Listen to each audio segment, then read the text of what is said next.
Hi, I'm Renee Tucci, and today we're going to create a Biedermeier style design using some on-trend colors and materials.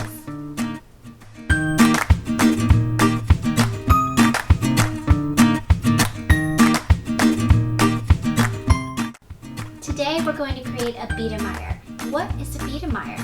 A Biedermeier is a type of design that was named after a type of German interior design from the early 1800s.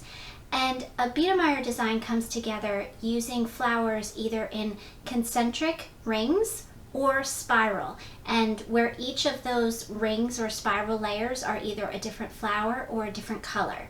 So this type of design has no negative space and very little, if any, depth.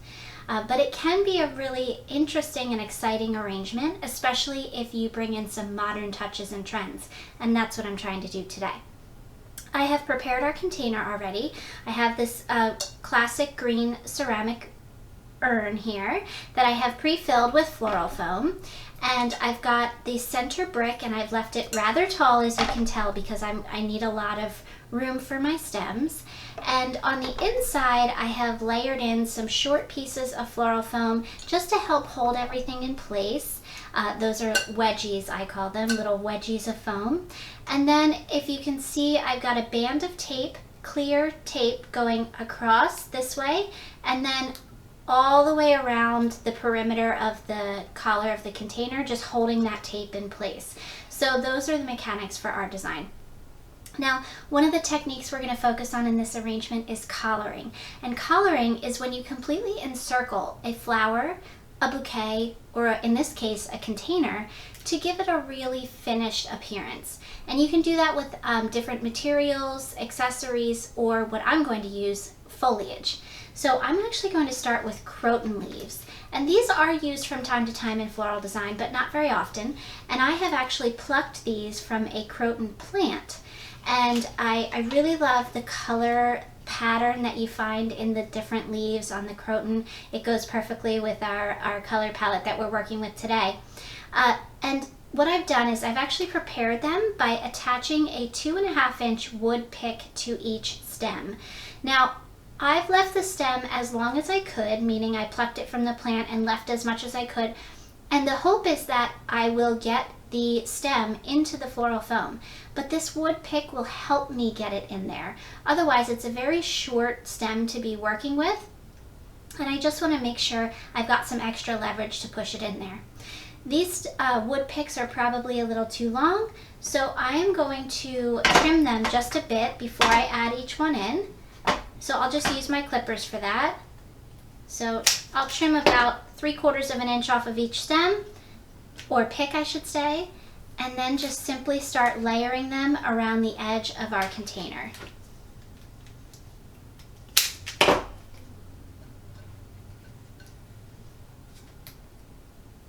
Okay, so now we have our croton collar on our Biedermeier design. So we're off to a good start. Now, I had to judge with the leaves. Some of them were longer than others, and the floral foam is at different areas of the bowl, so some of them had to be pushed in further than others. So you want to keep an eye on your general perimeter while you're designing and make sure you've got pretty much even spaces all the way around. Now, our finished arrangement is going to be round. So before I move on to my next flower, I'm actually going to go ahead and set myself up for success and carve out the corners of my floral foam here.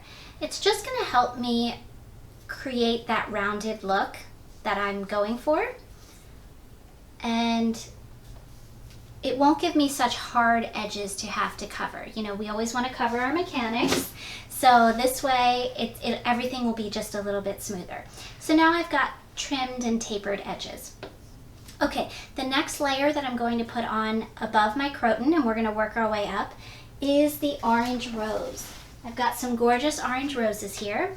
So of course these are going to be cut very short and added in just above the croton leaves. You can see that I'm putting them really close together. So I'm not allowing any depth or negative space, as I mentioned earlier. They're going concentric. We're going to build up concentrically, and I'm leaving the stems 2 to 3 inches long to make sure that they really get a good drink once they're in that foam. Okay, our rose layer is finished. Let's move on to our next circle. And that is going to be some purple statice. This is a really great flower to use in this type of application because it holds up so well and it's really fruitful, so it will fill in quickly. You will come to see once you start making a Biedermeier that you need a lot more product than you think starting out. So it's helpful to have something like the statice that has multiple florets on each stem. Then you can really get a lot of mileage, or bang for your buck as I like to call it, from each stem.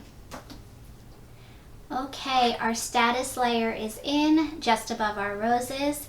Now it's time to start turning the corner and really start rounding out the top. And for that, I'm going to use a really fluffy material to help bridge that gap from the sides to the top. And I'm actually going to use this yellow hydrangea.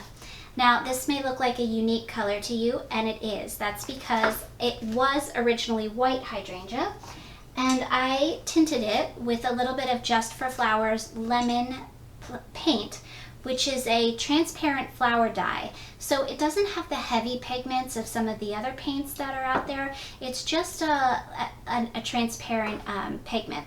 So it just adds a kiss of color to the hydrangea.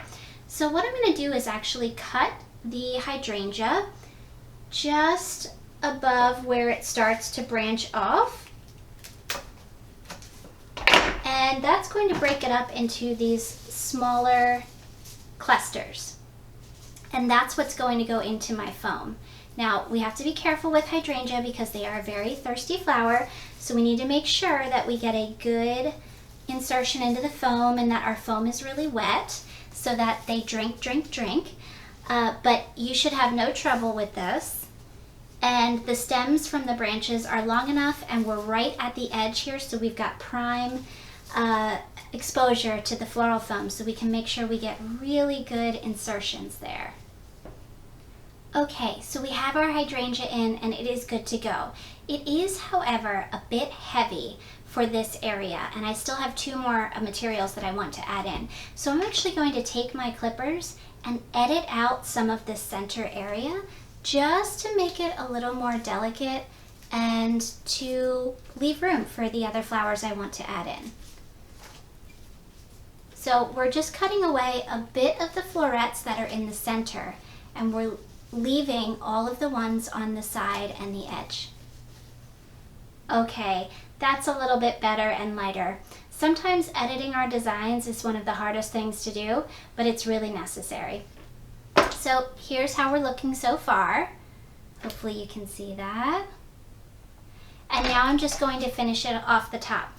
Now, to finish it, I have this, talk about on-trend flowers, this mix pack of painted solidago. This painted material is really on trend. You're seeing it everywhere in foliages and fresh flowers and fillers. And I just thought it would add a fun little pop of color and texture here in our design. So I'm just going to take the different colors of the solidago and cut them up into smaller pieces and place them around the center of the Biedermeier.